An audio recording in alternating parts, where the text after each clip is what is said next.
What's up, guys? Welcome to Shitfaced Sober. Jeff N here, 13 years. And I'm Kyle, and 18 months. My man, I'm super fucking proud of Kyle. He's got 18 months. I'm his sponsor, and I've watched this man turn from a hopeless scumbag into a wonderful human being. Yeah, I like to say a little shitty cocoon into a moth. A moth on his way to journey to become a beautiful butterfly. That's right. I'm almost there. And if you're listening and you think you're a shitty person that can never become a good one, you fucking can. Right. Because if I can do it and Kyle can do it, you certainly can do it. Yeah.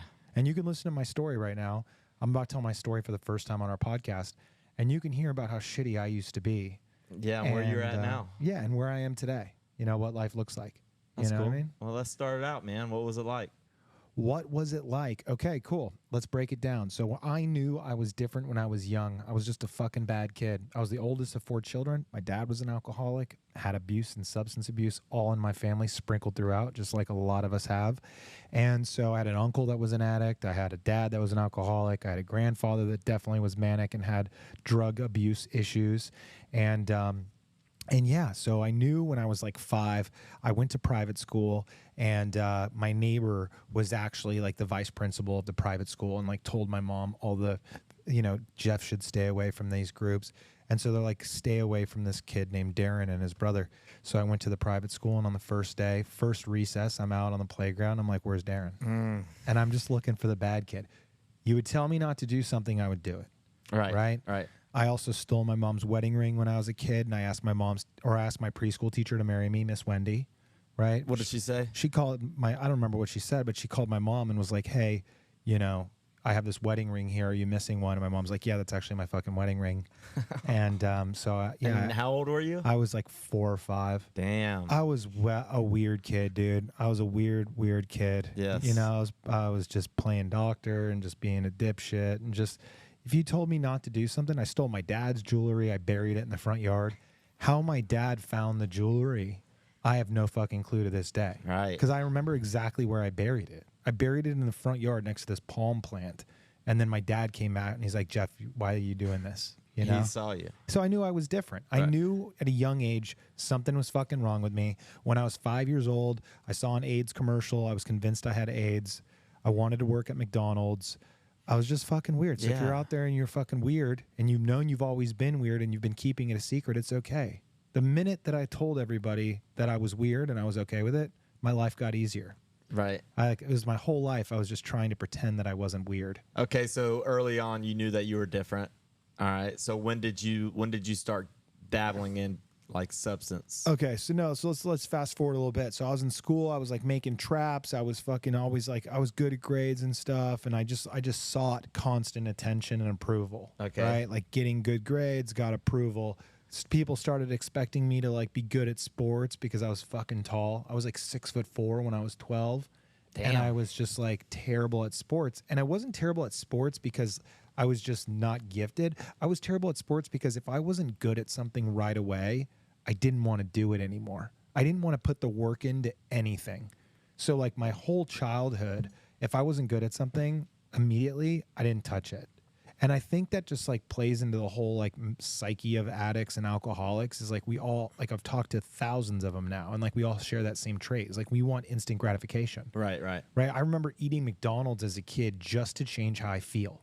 I would eat McDonald's on Friday nights just to feel fat and happy. And I was like 9. You know, that's like the first, like I used to do shit like that to change how I felt. And so anyways, yeah, I was around booze a lot. I remember when I was a kid, my dad ended up getting sober. He was on booze and coke, and lost his job a few times. And, you know, just like, I just remember like chaos in the house, and we moved a couple times, like nothing like super traumatic, right? Like people told me that I had a pretty traumatic childhood, but I'm like, nah. I mean, I've heard of way worse. Right. I've seen Shameless. I've seen some real white trash shit go down, you know, and I never really, you know, I didn't really. What did people say that was so traumatic? I mean, I used to get my ass whooped. I got spanked. Oh, so Nothing you were like a child. crazy.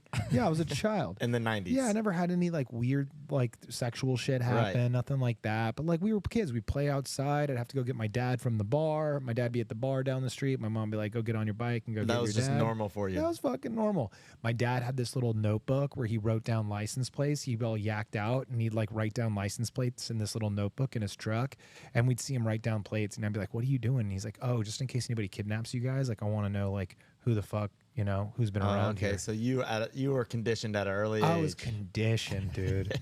You know, super fucking conditioned. And I had like really hardcore grandparents. Like they were like super, you know, my grandpa was super hardcore guy. You know, my mom's side grandpa ended up killing himself when I was like 9 or 8. Oh, wow. It was really traumatic. You know, parents lied. Oh, he was cleaning a gun, shot himself. Oh my God. And then I grew up and I realized like he wasn't. Okay, so you did have some traumatic experiences. Yeah, you know, but nothing like insane. I've heard way worse. So I'm not going to sit here and blame my addiction and alcoholism on my childhood. Right. Like, and if you're sitting and listening and you are, or you think that you should blame it on someone or something, no, that's not the truth. The truth is that you are the way you are because you allowed yourself to become that way. And now what matters is not why you allowed yourself to become this way, but what you're going to do to fucking change. Right. Right. Because I really didn't start living until I changed. I was a hostage. So even in like middle school and high school, I always felt less than. I was never truly a part of a group. People would have a birthday party. I'd show up. I'd be like, they don't even fucking want me here. I'd be invited to a party in high school. No one wants me here. You know what I mean? I was always constantly worried about like, you know, exes or girlfriends leaving me or people talking behind my back. Like I just had very low self-esteem. And it just perpetuated into this self where I was just always consumed with what people were talking about me and how I looked and how I was perceived. And then since I'm thinking about myself so often, I'm selfish. I'm not able to be of use to anyone else. Right. Right. But like, so I get into high school, you know, feelings of insecurity, feeling like, you know, even until like a few years ago, I thought I wasn't cool in high school. I was like, oh, I was a fucking loser. I was a loser. And I went to like weddings and stuff for friends in high school. And they're like, no, you weren't. You were like really cool. I was like, no, I fucking wasn't cool, dude. I like played Pokemon cards till I was in 9th grade. You know what I mean? Yeah. And I was a scammer. Like when I was in 8th grade, I'd go and buy Pokemon card packs. I'd open them up from the bottom and then I'd take out the good foil cards. I'd put in some shitty rare ones and I'd reseal them with like a book and some glue, some fucking, you know, some special glue. And then I'd go to school and I'd tell kids, look, tell your parents that you forgot your gym clothes, your PE clothes, you lost them, and that they only take cash. So then they'd get $20 for new PE clothes. And then they fucking buy Pokemon cards from me that I had resealed and I scammed them. Ah, dude. I was a fucking scammer, dude. I remember when I was like 11, my dad told me, he's like, you could, but if you don't, my mom was making meatloaf, Hamburger Helper. Fucking hated that shit. Hated it. I was like, that's poor people food. You know, I was such a little bitch, you know? My parents had, I was ungrateful. My parents had 4 fucking kids. Right. Mouths to feed when they were in their 30s. I'm 36 here with no fucking kids. Right? So I couldn't imagine. So like, imagine your punk ass 9-year-old or 11-year-old telling you, I don't want that for dinner. And then you're like, hey, you can go make your own money.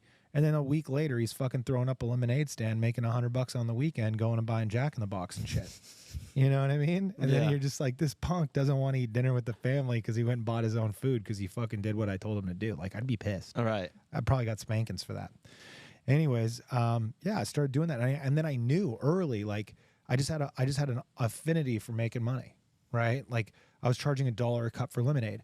And I was like, that was expensive back then. Yeah, we would charge it on the college nights when kids would walk by our school to go to football games, and we'd charge $1. And I was like, oh, people would buy 2 cups at a time. You know, a girl would always walk by with her boyfriend. Oh my God, so cute. Let's buy one. So they buy 2 cups of lemonade. And I was like, okay, if we raise the price to $1.25, it'll be $2.50, and then I can lie to people and tell them I don't have any quarters for change, and they just give me $3 and let me keep the whole fucking clip, and I'd up my sales. You know what I mean? So I started making more money, dude. On lemonade. Yeah. But we were growing up outside, riding our bikes, beating up each other. Just like we had my grandpa and my dad built us like a tree house, like a really nice tree house. We had like an underground, you know, extension cord that we ran to it with, like, we put a TV in there, and we stole a couple chairs from the local Jack in the Box, you know, when they weren't looking one night, and we fucking jacked the chairs, you know, from the dining room. Yeah, yeah. And we just were running ruckus. And then we just like, you know, I'm grateful though, because I grew up outside. Like I wasn't on the computer all the time and shit. But anyways, get to high school. You know, I was pretty smart in high school. Like when I was in middle school, I used to ride my bike to the high school to take math classes. And I remember at the end of the year, the teacher, Miss Bones, was like, you shouldn't have come. You should have just stayed in middle school. I'm like, right, you didn't apply yourself. I had like a D in the class because I never did the homework, right? I just hated doing homework. And then we ended up taking some like statewide math tests to see who's like good at geometry, like placement. And I got like top in the class. You know what I mean? I just like felt so satisfying watching her eat her words. Like, you know, some 8th grader that she said didn't belong there got top in the class, you know? Right. I was just an asshole. Anyways, in high school, I had a couple girlfriends, just insecure, played football, was terrible at it, ended up swimming and playing water polo. I was decent without much effort because I was like 6'8", so I was just like halfway across the pool when I jumped in that bitch. But I'd always, first time I got, first time I drank, I was in like either 8th grade or 9th grade. I was like 13, 14. And I went to the river with my best friend, who was an identical twin, and their dad. And we went to like Lake Havasu. And their dad gave us some like Mike's Hard Lemonade. And I ended up fucking, you know, he gave us a 6-pack for 3 of us. So we each hit 2 of them. And then I was like, let's go find more booze. And so literally we went around the whole campsite. Like we were in a trailer. And we went around and we found some dudes in a bathroom that were like, they had a beer bong. And I was like, do you guys have any beers left? They're like, no, we only have scotch. I was like, can you put that scotch in the beer bong? And they're like, no, you can't do that. It just tastes too bad. I was like, what if we take a soda and we put it on the back? And so then when you hit the scotch, the last thing to go in your mouth is soda. And they're like, oh, you could do that. So then I got a Pepsi and I fucking beer bonged some fucking scotch. 13? And I was 14? blacked out. I got blacked out. I fell off a golf cart trying to piss off of it. I didn't like blackout, but I was just like really fucked up. Right. And I loved it. And the next day I woke up and I was like, I can't wait to share this secret with the world. I felt so good. I felt like I didn't care. And it's because my whole life I had kept this secret that I was this weird person. I was never able to fully show who I was to anybody for fear that they wouldn't accept me or like me. Right. Right. I always had to be this person just to get people or love or attention. And I didn't want to, and alcohol killed that for me, you know? Yeah, I feel you. Right. Yeah, I feel you. The 0 fucks kicked in. And then when I was 16, I got a job working at a Hallmark store. On purpose, I got a job right next to McDonald's so I can continue abusing McDonald's and working at the Hallmark store. And I was making my own money and shit. And I had a little like S10 car, you know, little S10 truck. Right. You know, I had one of those. Lowered S10. Was Yeah. you like a crew cab or single cab? Single cab. Okay, I like the single cabs. They were sick, you know, Yeah. with the bags. No, I didn't have all that. I Neither wasn't did fancy. I wasn't either, but I liked it. I thought they were cool. I like the How did billet- you fit in that thing? I don't fucking know, dude. But I used to have like a big old subwoofer in there. Same. And then this was like back when you burn CDs. Yep. And so I took the track of like a porn and I put it onto an audio CD. Oh my And then God, I'd dude. roll into my high school and I would turn up the volume on loud and I would just roll through the high school parking lot with just like moaning and shit going on in my car with a 15-inch subwoofer. Yeah. You know? You're that guy. I was just sick. I was like, how could I get attention? It was just fucked up, you know? So in high school, didn't really fit in. Cool. You know, always felt above or below, never equal to anybody. Right. And so selfish and concerned with self that I was never able to do anything good for anybody. So I was never able to build self-esteem, you know?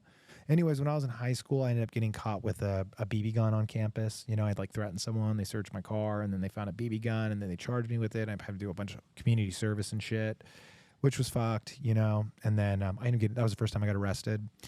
But I started smoking weed when I was 16. First time I ever smoked weed, I was working at Hallmark, and there was this guy named Frank, and he was so cool. Like, I was the vacuum guy and the restock guy in the card section where you, like, restock the cards and shit. And then Frank worked, like, the key cutter in the copier section, and, like, he was just so cool. I was like, he can cut the keys. I can't cut the keys. Fuck. You know, Frank is so cool. And I used to think Frank was, like, a cholo, like, in a gang or something, but he wasn't. He was just, like, a really clean-cut Mexican dude.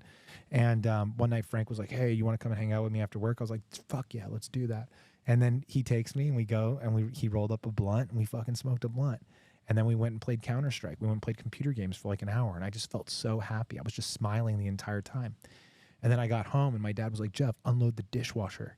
And so I go and I start unloading the dryer and the clothes are still wet. And my dad comes in and I'm unloading wet clothes and he's like, Jeff, go to bed. Like he looked me straight in the face and he saw, Jeff, you were fated, you know? But I didn't give a fuck. I fucking felt so good. And again, I couldn't wait to share that with everybody. So anyways, graduate high school. I'm smoking weed all the time. I'm smoking weed daily. I go to college and my parents are like, hey, I'm like, we're like, my dad's blue collar pretty much, like mid-level blue, white collar, whatever. But I go to college. All these kids got Mercedes and nice cars and shit. I just got my real estate license and I was a waiter at a restaurant at this point. And yeah, I just saw all these kids with money and their parents were paying for everything. And I was so like jealous. I was like, I need that. I need stuff to be accepted. So I joined a fraternity. One of the guys in my fraternity, my big bro, he was like this Asian dude named Greg, biggest stoner I ever met, just the perfect guy for me. We would just get high all the time, introduced me to these guys that sold weed, and they had the biggest TV I'd ever seen, the biggest truck I'd ever seen. And so I had like $3,000 saved up in the bank. And so I was like, how much is an ounce? How much is a pound? How much is a quarter pound? You know, I learned. And then the next day I bought a pound of weed and I sold it in 2 days. I made $600 profit. And then I quit my job and was like, I'm only going to sell weed for the rest of my life. Forever. You know? Kingpin. Forever. Yeah. Right? $600, dude. I was a waiter. I'd have to work a whole week to make $600, you know? Right. I worked at this barbecue spot. And I remember when I quit, I had like spilled a whole bunch of dressing and when I was doing my side work. And like this manager named Ejaz was like just the biggest asshole. And I went and I was like, hey, I'm leaving. He's like, you didn't finish your side work. You fucked up the whole station. I was like, I don't care. I'm not going to do it. And I'm not tipping out anybody either. Because you know you have to tip out the bar, like all the people. I was like, I'm not tipping nobody. I'm leaving. And I gave him my shit and I fucking left, dude. Dick move. Dick move. I owe amends for that. I do. You haven't, in 13 years, you haven't done it yet? Oh, I never thought about that until now. Yeah. See what I mean? More will be right. revealed. So, anyways, total asshole in college, selling weed. You know, I didn't go to jail for the first time until I was 21. I'd gotten this toxic relationship when I was 19. I was selling a lot of weed. Right? Good amount. And I was really happy. Like I had friends, I had stuff. I was going to bars. I had fake IDs. I just had a good life, you know? And then I started doing pills. I started selling pills first, and then I started taking them. I remember the first time I ever took an oxy. And pretty soon I was arrested. When I was 21 years old, I got arrested for a burglary, right? And I did a burglary because some guy wouldn't sell me pills. He said he didn't have any oxy. I knew he did, and I didn't, and I needed them because I was sick. And so I went in there with one of my buddies. I went in there with one of my friends. And he came with me, and we did this burglary, and we both went to jail. We both got arrested. The sister was home. She pushed the alarm button. They came and arrested me. Boom. Oh, while you were there? Yeah. Well, like we were down the street. You know, we heard the alarm go off, you know, and a back door shattered, you know. So anyways, we ended up doing this burglary, go to jail. He ends up getting another crime when we bailed out, you know. Like I didn't get bailed out right away. I called my girlfriend and my dad at the time. And so my girlfriend at the time, you know, she didn't call my mom, but eventually my mom found out because my aunt saw it in the newspaper. My name was in the newspaper and found out I was in jail. And my grandma came and bailed me out. And so I ended up fighting the case. I got 6 months in county jail for it. I turned myself into county jail on my birthday. And one of the deputies took a liking to me. And I went into jail, truth be told, with drugs up my butt because I was afraid that I wasn't going to be able to kick drugs, you know? And like while I was waiting to go to jail, I went to rehab, but I never really got clean, right? It was like I'd gone to meetings and I knew I had a drug problem. Like I knew it. I knew I had a problem when I was 19. The first meeting I ever went to, I was 19 years old. And I thought my problem was only weed because I didn't start taking pills until I was 20, right? But every time I drank, I blacked out. Every time I smoked until I was so fucked up that I just couldn't function, right? I smoked until I was just like slow motion. Anytime I did pills until I was next to dead. Right. I really loved that line where you're like, I could die. And then you would just live there. You know? Yeah, I get it. Death's door. It's warm. It's like, yeah, I can't put it like anything. But everything I said I wouldn't do, I did. I stole, I cheated, I lied, I IV used, I snorted. I mean, literally everything you can do. Put things in your butt. A chapstick. Yeah. I put 2 chapstick tubes up my ass. You know what I mean? Right. Right. I just did. And I had a bunch of pills in it. Went in there. And, you know, I did that because I thought, A, I'd be cool and accepted. And I thought, like, okay, I'm going to get too sick. And so I went in there. This deputy was really nice to me. And like a week in, he was like, hey, you're too nice of a kid to be in here. Like my mom and my grandma and my ex at the time had delivered me into jail. I'm too nice of a kid to be in here. So he got me out on this thing called county work program where you go and bury dead seals and wash boats and for the police and shit. And every day you do work from like 5 a.m. to 3 p.m. Every day you do work is a day off jail, but you get to sleep at home. And he's like, oh, if you miss 3 times, you go to jail. Again, you have to go finish your sentence at jail. But if you have a doctor's note, you're clear. So then I opened up a Metro PCS phone and I like had my ex at the time record a doctor's note. Hi, you've reached the doctor's office, so-and-so. So then I started typing up my own doctor's notes anytime I was too fucked up and couldn't go. Wow. And then they'd call that Metro PCS phone to try to verify if the letter was real. And then it would just be a voicemail box saying it was a doctor's office. So like you know, it was, damn. I know, right? Some scam shit. Yeah. I was on some scam shit. Anyways, I did that for 9 fucking months, dude. Burying dead seals. I don't even know how I finished without going back to jail. but I was on probation, felony formal probation. In that time, I got a DUI, got into a head-on collision when I was blacked out, crashed my car. Just chaos. Every day I thought my house was going to get raided. I was selling, a ton of pills and weed and just consuming a ton. My life was in shambles. And, finally, I ended up going to jail for a DUI for like a month in LA County, which like Twin Towers is no joke. Like it was no joke of a place to go to jail. And so I ended up going to jail there, and I got out, and I was like, I can call my ex-girlfriend who just bailed me out, or I could call my mom. And I called my fucking mom. And to my name, at my ex's house, I had like thousands of dollars in drugs and pills and shit. But in my pocket, I had like a $10 scratch-off winner. So I went and I cashed in that scratch-off winner, and I was like, I could either buy a burrito from a taco truck, or I could buy a pack of cigarettes. And I bought a pack of cigarettes. Right, of course. Just trying to change how I feel. Right. You know what I mean? I moved back home. My brother at the time who was living there hated me. My mom, everybody just was done with me, but my mom gave me a shot. She came and picked me up. And my mom and dad had split up at this time. When I was like 20, they had got a divorce. And, that really didn't fuck me up because I was already under the influence. Like, I didn't really let things like that fuck me up. Like, everybody was at an arm's length. Like, I can't even think who I had a best friend at the time. His name was Ramsey since I was in high school. But I always thought that Ramsey, I could never understand why he hung out with me because he was so cool. He was so cool. And I was just such a nerd. I was such a weirdo. And he was the coolest kid in the city. Like, there was 2 high schools in my city. Like, he had classes at both high schools, and everybody at both high schools knew him. And people would ask him, "Why do you hang out with Jeff?" Right. And he just did. And I'll get into more about Ramsey later. But anyways, so I ended up going to jail. Did that 9-month, stint of community service. Got a DUI. Went back to jail. My mom comes and picks me up. I go home. I'm clean. Right, a month clean from jail. And I take a bus to my dad's house, and I knew that I had some Dilaudid there, and so I took it. I took a bus there, 3 hours. Took a bus 3 hours to go get one fucking pill, and like when I got arrested, I had like a couple $1,000s in pills and drugs at my dad's house, and like my brother and dad sold them. You know what I mean? Damn. Because I had my phone there still. I still had my trap phone. So. Anyways, I ended up moving home, getting high again, going back to my old doctor shopping ways. I was shopping doctors at the time. I had a few doctors that I'd hit. And my mom and stepdad found out, and they gave me the boot. And so I went back, and my ex at the time was doing some shady shit. And I went and lived with her for 3 days. And in 3 days, I overdosed twice. Almost died 2 times. And she called up my best friend, Ramsey, who I'd seen maybe twice in 2 or 3 years since I had gotten really bad, and told him, Jeff's going to die. Like, you need to come get him. And so Ramsey, my uncle, who was sober 3 years at this time, and his brother came and got me. And when I opened the door, I was like, "What's up, guys? You guys want to go to the strip club?" And they were like, "No, we're taking you to rehab." And they took me to rehab. And that was on March 25th, 2010. Wow. And so on March 25th, 2010, I went to the hospital to a detox. Doctor couldn't believe how much oxys I was doing. I was doing about 15 80s a day. Holy shit. Yeah. I was doing, and stacked with the Dilaudid and Xanax and Adderall. You know what I mean? Just anything that could fuck me up. Smoking fentanyl patches because we didn't have like fentanyl powder like they do today. We had the patches and the lollipops. Wow. They're called Actique. Mm-hmm.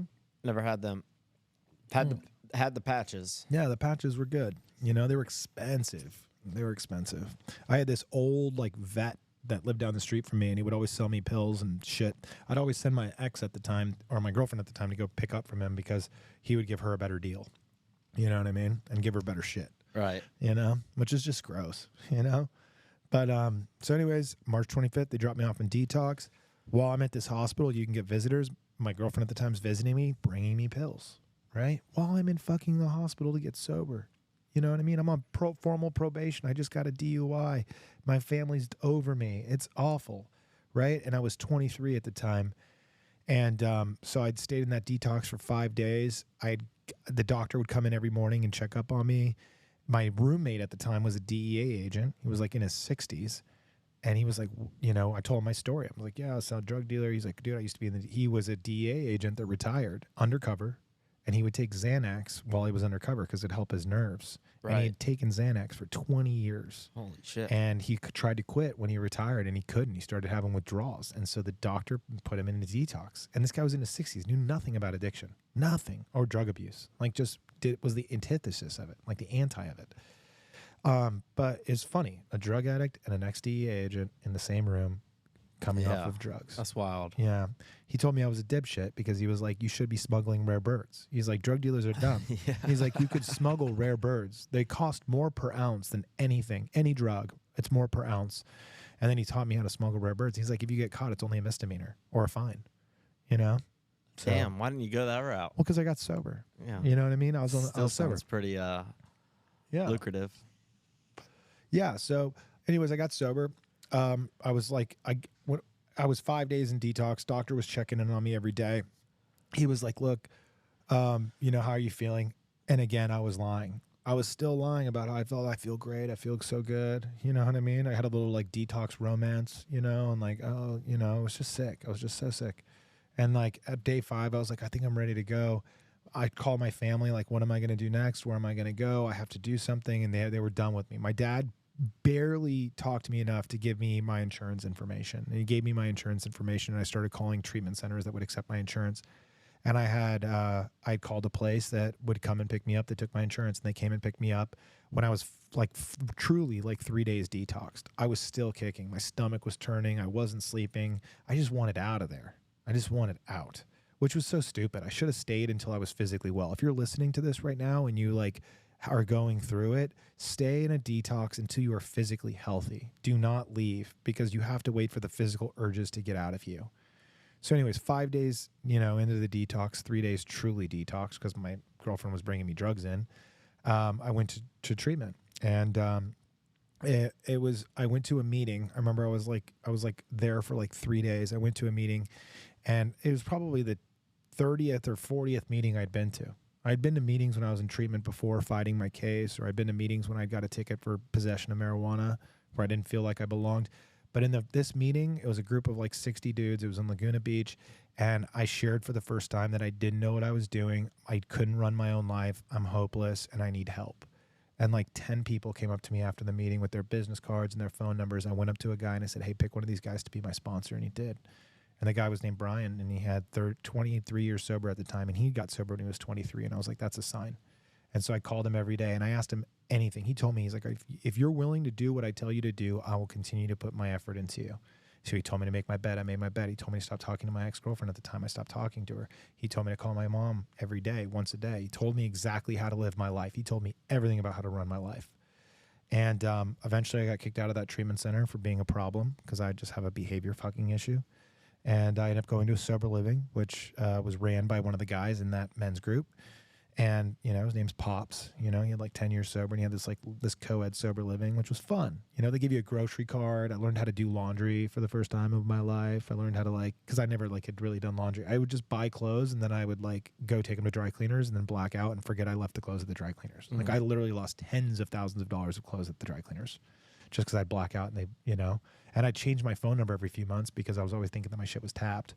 You know, which evidently enough, my phone was tapped, because a month after I got sober, my mom got a letter from the attorney general saying that all my family's phones had been tapped because there was some indictment or something. You know, I wish she still had the letter, and that I could frame that, because that's just so shameful. You know, at the time I probably was proud of it, but now it's like I'm ashamed that I put my family through that. Right. You know what I mean? So you know, and my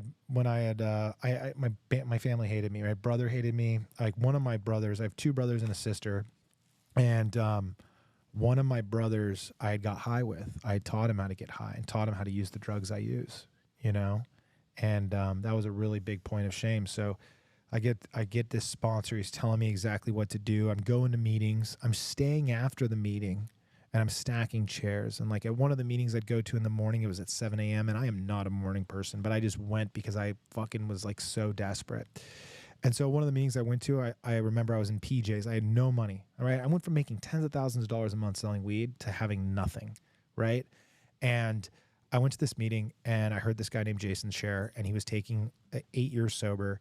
And after he shared, everybody in the room started talking about how when they were new, Jason would pick him up and take him to go to his house to hang TVs or to wash his car. And like everybody had something that Jason picked him up and they helped Jason with something. And like people were joking, like maybe Jason's using new people in AA for free labor. You know what I mean? But like every single person was still sober. And I was like, if a scumbag like that could stay sober, I could stay sober. And I was like, if I could just get into his orbit, right? If I could just get around Jason, then maybe I can stay sober like these other people. Like maybe I have a shot. And that was the first time in my entire adult life. I mean, I used to drive home at like fucking 8 in the morning, coked out of my mind, looking at people going to work, judging them. But secretly I was so scared that I could never function like that. I could never wake up and go to work on time. I could never have a family. I could never have a wife. I could never be a good person, be a good friend, be a good son, be a good brother. I just wasn't capable because I was such a selfish, ugly scumbag. I was like Smeagol. You know what I'm saying? Yeah, yeah. I was like fucking Smeagol. And so I was like, Jason gave me hope. And Jason's still sober to this day. And it turns out like a year in, Jason and I were fucking really good friends. Like, and we're still good friends to this day. To this day. So anyways, I'm going to meetings. I get the sponsor. Sponsor says, I couldn't get a job because I was a felon. So sponsor wants you to start waiting outside of Home Depot, right? Because that's where day laborers waited. So you need to pay for your bills. Your family's not paying for it. So go wait outside Home Depot. So I started waiting outside of Home Depot for $8 an hour cash. And the first guy that picked me up is this little Hawaiian dude. He pulled up and he's like, hey, what are you doing here? I was wearing True Religion jeans and a fucking Christian Aunager Ed Hardy shirt, you know, like way out of my fucking place. Right. What are you doing here? I thought he was a probation officer. I was like, is this illegal? He's like, no, get in the truck. And he put a fucking nail gun in my hand that day and he fucking gave me a hammer and he's like, this is what you're going to do. And I worked with that guy for 3 fucking months, dude. And he taught me how to use my hands. He taught me how to work with tools. He taught me, you know, gross jobs. But I was making $8 an hour. He was picking me up because I didn't have a car. And I was walking to meetings in the morning and he would pick me up. And I'd go to meetings and like, God bless this man named David. And I'd go to the 7 a.m. meeting and I felt like I didn't know anybody. So like if you're new and you're going to meetings, you don't just know people, you have to meet people. But this guy introduced himself to me. He was this older gay dude. I'm pretty sure he was gay. But, you know, it just was like every time I'd come, he'd be like, I saved you a seat. And he didn't fucking save me a seat. But he had a couple seats next to him that he'd always put his keys on and his cards on, and he let me sit there, and it made me feel welcome. So I knew that if I showed up to a meeting, like my head would tell me, no, don't go to the meeting. Nobody wants you there. You don't have anything to add there. You're going to be judged. You're wearing pajamas. You're a scumbag. You're a loser. Don't go, right? Don't go. And then when I went and a man like that, I call him a trusted servant today, tells me that he was waiting for me and saved me a seat. He made me feel welcome. He made me feel safe, and he made it so I wanted to go back. Right. And I kept going to that meeting, you know. And David Bulk had I shouldn't say his last name, but he passed away sober, but he saved my life, you know. When I was newly sober and was trying to kill myself, like my brain, I truly believe that addiction is like a computer virus that will tell you lies to make you alone, to make you feel weak, to make you in fear, so you continue to feed that thing drugs and alcohol, right? Because that's what feeds the virus, right? I think there's too many people on earth that we've reached a carrying capacity. We've reached overpopulation. And so like things like diseases, addiction will pop up in our consciousness that try to kill us, try to bring the population size down, right? I think it's just nature. And my brain tries to kill me, right? My addiction tries to kill me. And so connection is what solves my addiction. Connection is what kills that voice in my head and tells it it's wrong. So I follow someone else and not my own thoughts. Right. So anyways, Dave, you know, I'm going to meetings. At 3 months sober, I'm still doing the Home Depot thing. My sponsor's like, you know, I want you to start applying for jobs. So I start walking everywhere and I apply for like any restaurant job within like a walking radius, and I get a restaurant job. I get a job at a nice restaurant as a waiter, which a lot of people were like, hey, you should worry about that, booze and, you know, whatever. But it was perfect for me because I could work at night and I could go to meetings during the day, right? I could go to my morning meeting or an afternoon, like a noon meeting, and I could go to work at night. And I told everybody that I worked with that I was sober in the program, right? I told everybody exactly how many days I had. And that's a huge piece of advice. If you're on here and you're listening and you're new, tell people publicly you're sober. Do not be ashamed of it. It is accountability. And you'd be surprised how many people in that restaurant watched after me. When they would do bar tastings where they put the little straw in and taste martinis and shit, people would protect me, right? They were like, nope, Jeff doesn't get it, right? And for me, it made me feel welcome, right? That I wasn't judged, that people wanted me, they were rooting for me. And it was a safety net. If I ever wanted to drink, these people would watch me and hold me accountable, right? Right. So, yeah, if you're listening, do not be ashamed of your fucking sobriety. Be proud of it. People will protect you from yourself. The only person you need protection from is you, right? And so that's why you need other people to get sober, right? Or to Get that for sure. Yeah, we do this together. So I'm going to meetings, I'm working the restaurant job, I'm paying my debt off, I'm going to probation in the morning. I have a sober girlfriend at the time who's like in and out of this fucking thing. I've helped a few other people get sober. I'm speaking at high schools, I'm speaking at events and stuff. I'm going like, to sober events. There's these big sober fucking workshops, like, or like they like rent out a hotel. It's called the Powwow every year. It's like a big pool party for 3 days for sober people. And like thousands of people go, all sober. It's awesome. There's marathon meetings 24 hours a day for 3 days. There's meetings every hour. It's awesome, right? Yeah. And so I start becoming attractive to sobriety. And like when I first went to meetings, I hated it. I hated meetings. I thought they were cult. I thought they were stupid. Fucking hated them, right? But then eventually I fell in love with them because I saw that the only, like my whole life I'd gone without a purpose. My whole life I'd gone without a direction. I thought I was either special or I was a loser and hopeless. But like I finally found something that I was useful at, and that was helping somebody new get hope that they could stay sober. When I was 30 days sober, my sponsor took me to a guy's house that had 0 days sober. And my sponsor with 23 years couldn't communicate to this kid that he needed help. But me with 30 days sober, I could. And that kid listened to me more than he listened to my sponsor with 23 years. Why? Because 30 days seems achievable, but 23 years seems impossible. And so I finally found something that I felt useful. I found a purpose in life to help other people. And my whole life I had been a con and a fraud and afraid. And for once in my life, I wasn't, right? It was fucking special. So keep going to meetings until you find it, until you find your tribe. Just like anything, you got to find 20 friends to find a good friend. You got to find 20 jobs to find a career, 20 meetings, find a good meeting. So put the fucking time in. You'd find 20 dealers to find a good dealer. That's true. Right? I would call anybody that was a dealer to find what I was looking for. But I go to one meeting and I don't like it. It's like going to one dealer and saying, I'm never doing drugs again. Right. I never did that. You know what I mean? You got to keep going to meetings to find a good meeting. So, and they'll save your life. It'll make you feel great. And you'll save some other people's lives, which is like the highest honor of a human being. Yeah, it feels good. The highest honor of being a human being is saving someone's life, right? And so slowly I started going to meetings and I started being around my heroes. Like if I wanted to learn about how to get my license back, my sponsor taught me that. When I wanted to learn how to start a business, people in AA, I'd ask them, I'd raise my hand. Hey, Jeff, I'm trying to start this business. I'm in a lot of fear of it. And guys that had started business would come up and talk to me. Hey, I'm going through a relationship problem. People would come talk to me about it. Anything that I needed direction on, people would give me direction on sober from AA. I just had to ask. So stop being afraid to ask. You want answers? You want to avoid mistakes and pain? Ask people that have been through it. You want to get sober? Ask someone that's been through it and take their direction. It's like saying you have pain and going to the doctor and the doctor telling you what to do and you leave and you don't do it. Why would you not take his fucking direction if you're trying to solve your pain? Same thing applies with sobriety. Same thing applies with credit, business, finance, romance, all of it.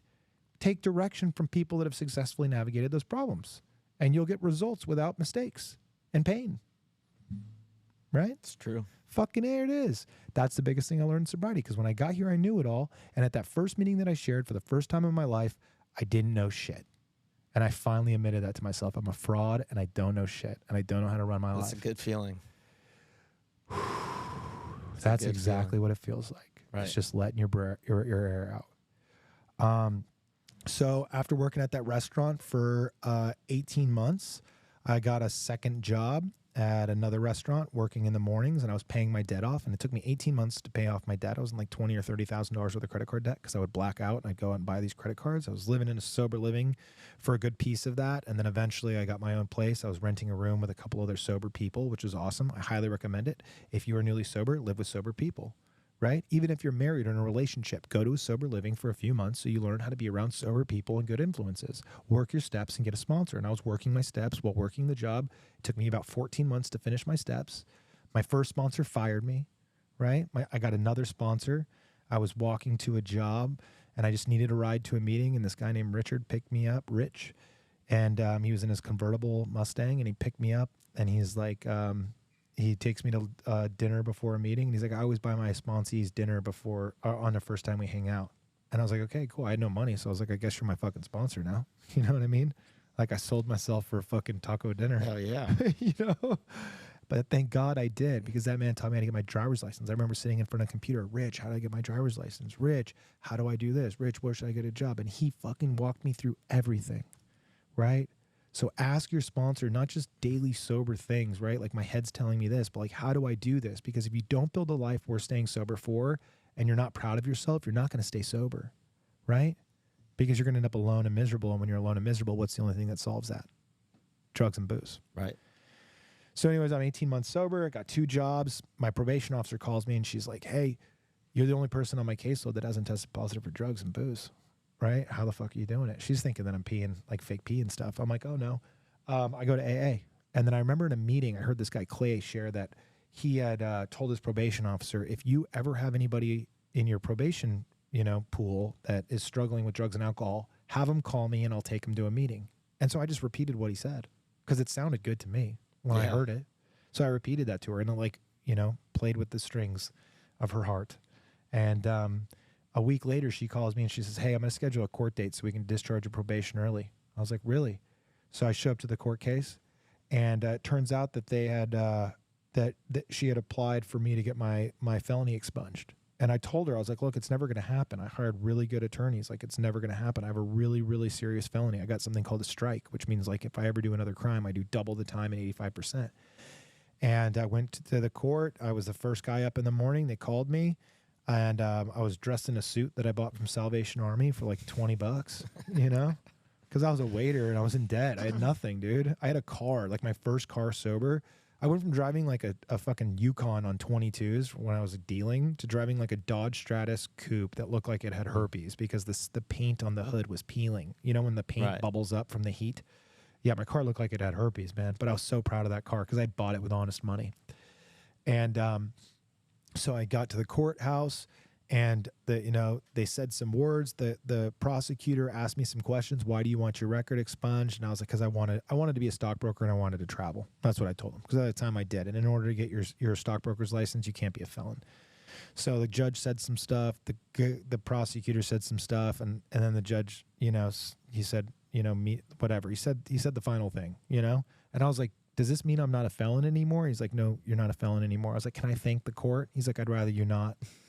And so I walked out of the courtroom and I put my hands up in the air and I was like, the justice system prevails, like a fucking like a real nerd, like the liar, like Jim Carrey and Liar. I was wearing a suit like 2 sizes too big for me. You look like a nerd. Yeah, and people were just clapping. Yeah, people in the hallway were clapping. Like they didn't even know what the fuck just happened, but I was just like so happy. Right. Like everybody there was fighting something, and at least somebody won. And so when I got home, I had never left the country besides Mexico. I didn't even have a fucking passport. I was about 18, 19 months sober. I went home and I booked a one-way ticket to Barcelona, Spain. I didn't even have a passport. So I just applied for an emergency passport. I went and I bought a Eurorail pass to go back. I had $6,000 saved in a shoebox. I didn't even have a bank account. I was so afraid of getting a bank account because I was so worried that like some ambulance charge or some bullshit was going to creep up and they were going to like take the money out of my account without asking me. You know what I'm saying? So I went backpacking through Europe by myself sober for a month. And I went to meetings out there. I took my 2 years sober at a German-speaking meeting in Belgium. Wow. Yeah, and I called the hotline. Like everywhere that I went and I wanted to go to a meeting, I called the hotline. Like there was an AA hotline. So if you're listening and you're saying there's not enough meetings by me, shut the fuck up. There's a hotline. My first 6 months sober, I had no car. People picked me up. I remember like my first meeting, a guy picked me up for, his name was Greg. He picked me up in this little Honda and he had a screen on the Honda that electronically told him how fast he was going. Right. And I remember thinking, if I could only get a car that has a screen that tells me how fast I'm going, I will be happy in life, So anyways, I accepted the grace from others. Like when I got sober, I had such a hard time asking people for shit because I had been a drug dealer, and people, when you're a drug dealer, only like you for what you have, not who you are. Just in general, when you're out there using and drinking, people only like you for what you have. right? They don't like you for who you are. You don't even know who the fuck you are. Right, right. So for the first time in my life, people actually started liking me for who I was because I didn't have anything to offer, right? So they were picking me up, taking me to meetings, buying me energy drinks, you know, because I didn't drink coffee, like taking me to McDonald's, you know what I mean? Like people were charitable to me. And so, you know, I was 18 months sober. I got out. I went backpacking through Europe, took my 2 years at a meeting in Belgium. I got back. Keep in mind, I'm an ex-felon with no education, with $6,000 in the bank. I come back, I have $5 in my bank account. I spent it all, right? Hell yeah. I know, dude. $5. So I make it back. I go to my first night back at work at this restaurant I was working at. And I waited on a table of pharmaceutical executives. And they're like, you know way too much about pharmaceuticals to be working here. How do you know so much about pharmaceuticals? And it was because I fucking used to snort a lot of fucking pharmaceuticals. Right. You know what I mean? And so they offered me a job. They said, we're hiring for a salesperson position.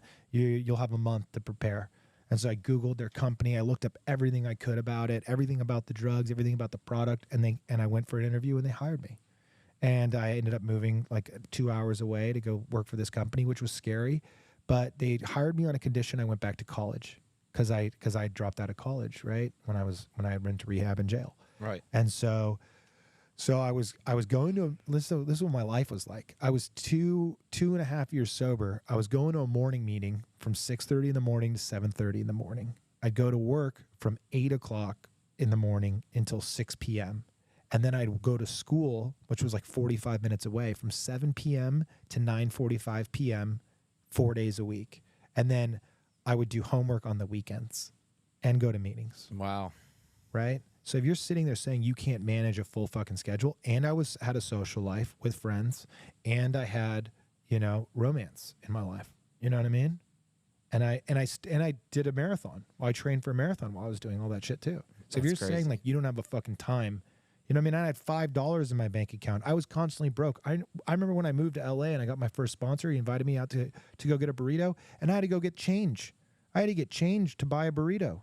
I had to go take it to the Coinstar because I was too ashamed to go pay for the burrito with quarters in front of him. So I rushed on my lunch break to go to Coinstar and then go to meet him for the burrito, and I was late because I didn't want to pay for the burrito and quarters. And I was like 2.5 years sober, you know? But I was doing the right thing. I was going to meetings. I was sponsoring guys. I was actively getting sponsored. I was taking direction. And so anyways, I worked at that pharmaceutical job for 3 years. I ended up going back. I still went back to my old home group meetings to take because it was 2 hours away, but I'd go back to meetings to check in with the guys that saved my life. And I went to a meeting one night, and there was this guy, the guy that I got arrested with, that I did the burglary with. I saw him in the meeting, and he had 6 months sober. And we hated each other because we both went to jail. Like, you know, and it was my idea. And he ended up getting more jail time than I did. But that was because he got another crime. He did a crime bail crime. Right. But we hugged. And I was just like so proud of him that he was there. I was just so happy he was there because I had lost so many people. When I was 2 years sober, that girlfriend I had at the time when I was using and selling died. She ended up going to jail for armed robbery. But when she got out of jail, she overdosed on purpose. She killed herself. And she died. And she was way too young to die. You know? Right. There's so much death in addiction and this and just like misery because people don't think they can get this. It's impossible. I used to think that everybody could do this except for me, right? But they can't. So like everybody can do this. Your brain lies to you. Do not trust your own fucking head. So I meet up with the guy that I went to jail with. We hugged it out. We were friends on Facebook. He hits me up 3 months later. He's like, Jeff, you're working in pharmaceutical sales. I just started this vape company. The FDA is about to start regulating vape. Will you come in and build a clean room for us similar to the vape? I was like, sure. So my parents thought I was crazy. They're like, you got a job at pharmaceutical sales. You graduated college. They made you go back to college. I traveled the world with this pharmaceutical company. They would fly me to London for a conference, and I would like book a weekend in Morocco before and then a weekend in in Italy after because it was like so cheap. It's so cheap to get around Europe. And so I'd see the world on like the end and the beginning of each of these trips, you know? And like this company gave me everything. I had this boss that didn't know my history, but like he knew I was sober. Every job I've ever been to, I was sober. So I left that job and it was sad because like they had invested so much in me and given me so much. But I went and started this vape company because he basically said within 2 years I'd be making $250,000 a year. And at the time I was only making $60,000, and that was a big fucking jump. Right. You know? And so I was 26. I went and I worked for this vape company. I moved back to Orange County where I'd originally got sober with a guy that, you know, I'd gone to jail with that started this vape company, and we grew it from 9 people to 70 people. Or it was more, honestly, at the peak. We ended up selling that company. I worked there for 3 years. I essentially was the COO, or I was by title the COO. I ran this entire company. And I was blessed because who else would let some ex-felon with barely just got a college degree in economics and marketing? Like, why would you let him run a $30 million a year business? But I learned how to run a business by running these guys' business. And I'll always be grateful because they gave me the opportunity to learn. And no one else would have ever given me that opportunity. If that isn't God or the universe or a higher power, whatever the fuck you want to call it, I don't know what is. So I'm doing that. I save up a little bit of money, right? Because I was broke. That whole time I was in pharma, I was just spending all my money on traveling because I just got addicted to traveling, seeing the world, right? So since I got sober, I went to the first country. I went on that Euro trip, and I've been to 80 countries or 82 countries now. Wow. When you bank it all up, right? Because that's just like my new addiction. So, you know, rewind a little bit. I was on a pharmaceutical trip, and I was in San Francisco, and I ended up going to a rave with some people that I met on Tinder or, you know, one of those apps. And they all went to a Formula One party after. And I went to this Formula One party, and everyone there was drinking and doing blow and shit. And this guy comes up to me. He's like, why aren't you drinking or doing blow? I was like, oh, I'm 2 years sober. He's like, really? He's like, because I guess they thought I was a narc, you know? And he's like, really, you're 2 years sober? He's like, I used to be sober. Like, I should get sober again. And I end up swapping numbers with the guy.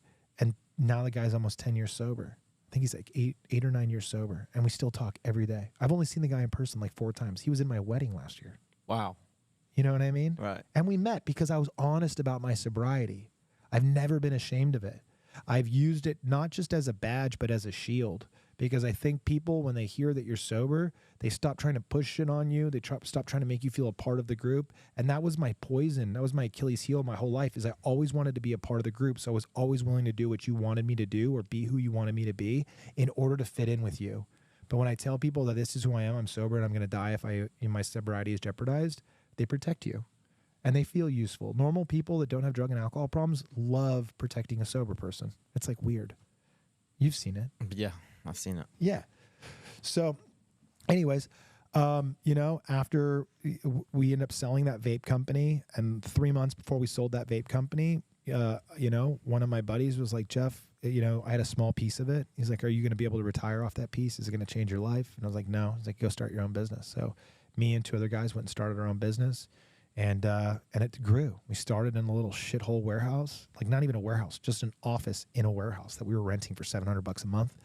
And then we turned that vape company into like a $5 million a year business, and ended up growing. Like the first year, I think we did 3 million. The second year we did 5 million, and we just kept growing that business.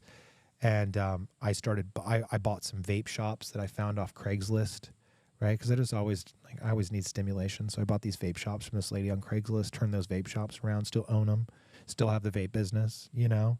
And then I started an ice cream shop, you know? And then How'd that go? Awful. Failed. Sold the ice cream shop.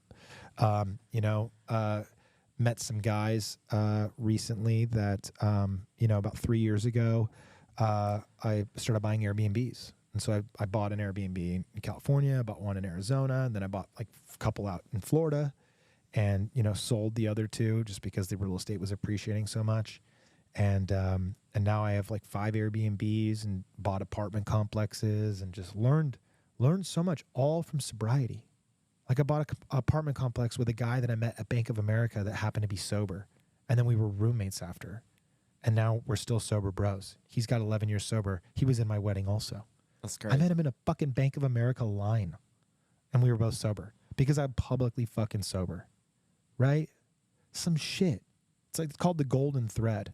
People call it the golden thread, where there's this line that goes through your life, and it just, you can feel it. Like, you can tell that life is too perfect to be coincidence. So if you found us, you found this fucking podcast, there's a reason, right? Whether that's for you to get sober, for you to help other people, for you, someone in your family or your social group that needs help getting sober, there is a reason that you found this.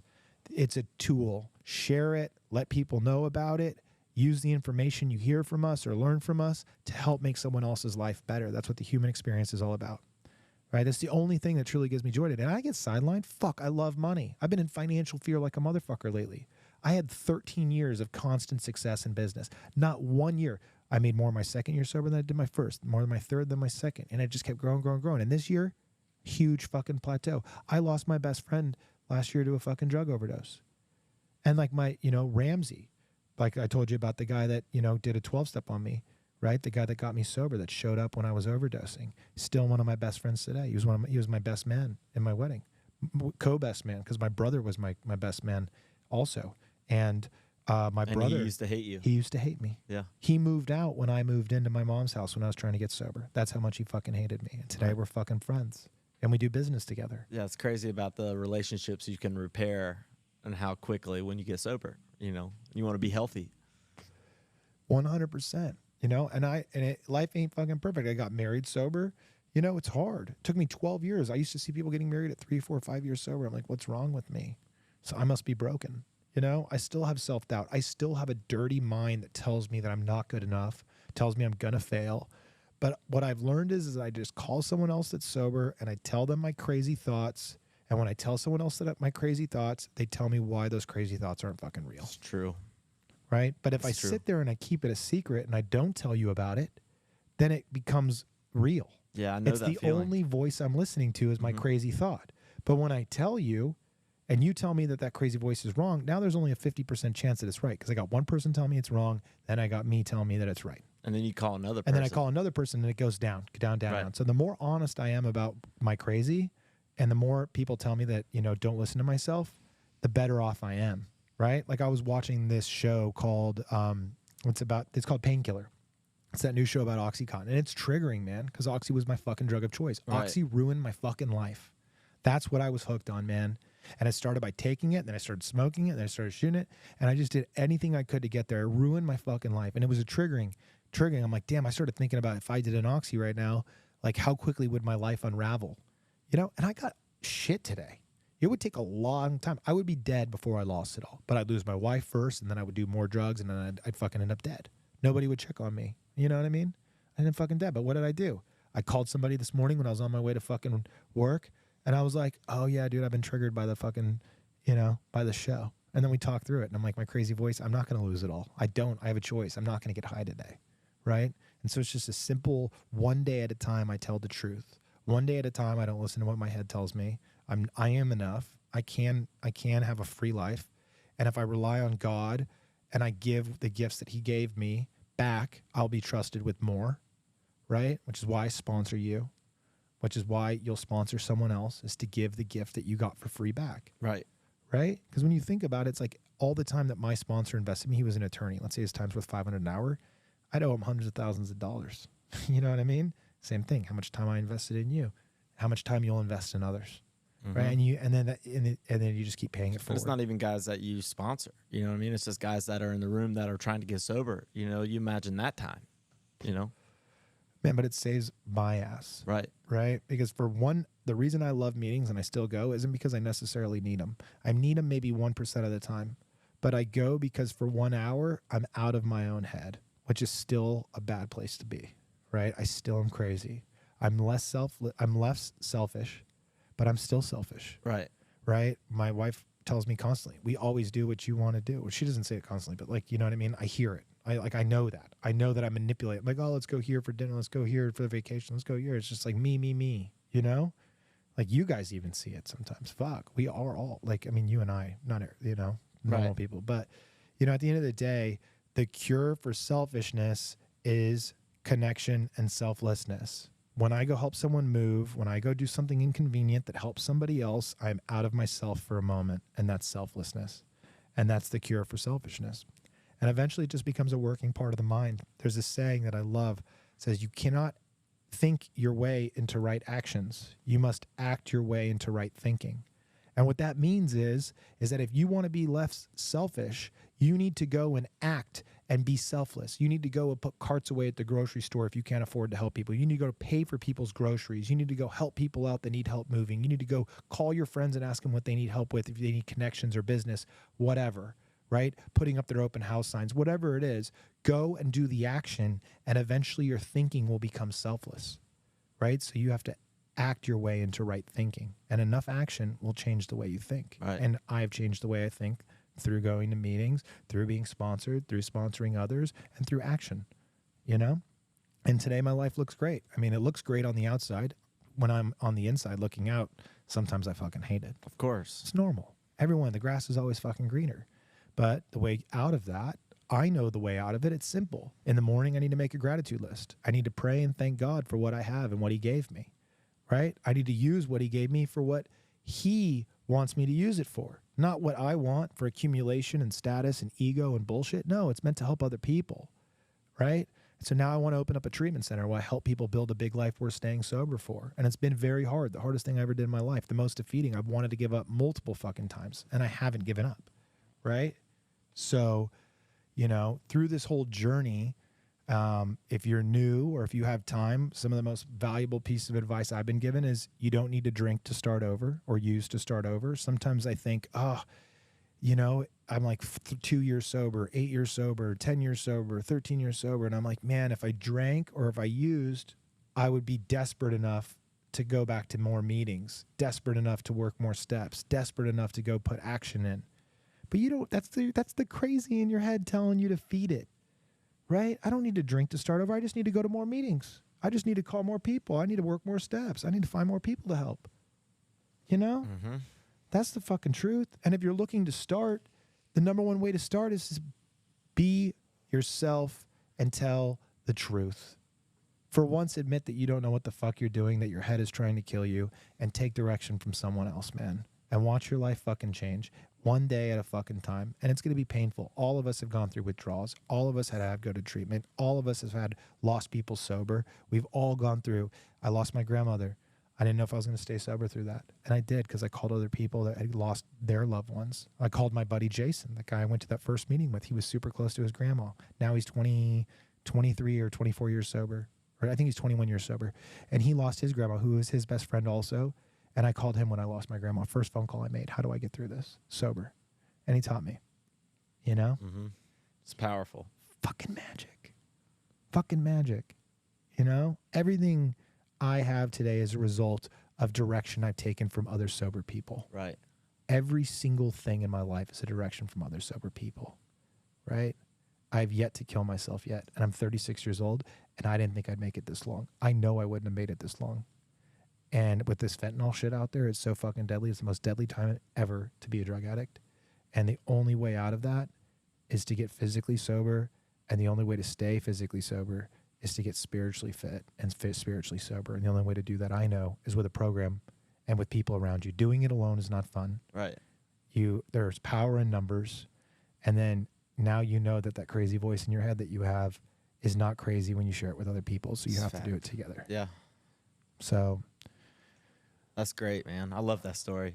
I don't even know. It's you know, you got so many different avenues and stuff that you've gone through, and you know, this one of the first things you taught me was, you know, and what somebody else taught you was, you know, build a life worth staying sober for, and you've done that, you know, and you've faced hardship, and you've used the tools that you've gained to continue this. You know what I mean? And you remember where you were, and I think remembering where we were is the key to continue this road. Yeah, a healthy fear. Right. I agree. That's a great point you brought up, because I constantly remember that I used to have such a lonely, shitty, no purpose existence. Right. And I never want to go back there. When I remember it, I never want to go back there. Yeah. Right? Like sometimes I really would love some ease and comfort. I'm jealous of the people that can take THC gummies or drink a glass of wine when they get home and take the edge off on Friday night or Thursday night. Don't work like that. No. Not for us. I'm smashing bottles. I'm fucking getting kicked out of public places. I'm going to jail. It's fucked up. Yeah, right. You know?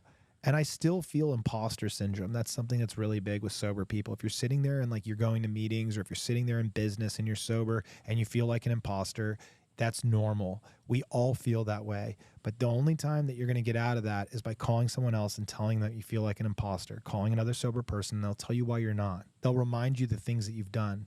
Because I have to be reminded, I've done a marathon, I've done an Ironman, I've climbed Mount Kilimanjaro, I've traveled to all these places and helped people, I've been charitable, I've sponsored guys, I've been sponsored, I worked the steps, I've built businesses, but my mind still tells me I'm going to fail and that I don't know enough, and AI is going to kill me, and I'm going to end up on food stamps, and I'm going to end up homeless, sober, and my wife's going to leave me, and that's what my head tells me. Right. Yeah. It's sick. It's sick. It's sick. right? There it is. But there's hope. There's fucking hope. You can do this one day at a time. You just have to tell the truth. You have to tell us exactly how you feel one day at a time and get honest. And we'll remind you why you should stay here. That's and right. on your good days, you take the phone calls from the people that need reminding and encouragement, and you just start becoming a positive force for this earth and for humanity, and you live a purposeful life, you know? And I feel like I've had a purposeful one And so far. yeah, you still do. Yeah. Yeah.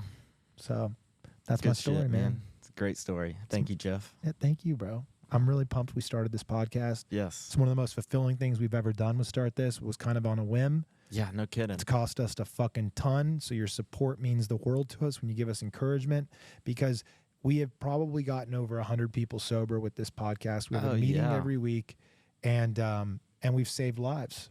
You know, out of those 100 people, I'd imagine a few of them would have been dead by now over the last 6 months. Or really close. Yeah, I guarantee at least one would have been dead. Right. And so, like, you guys supporting us gives us and giving us encouragement, keeps us going.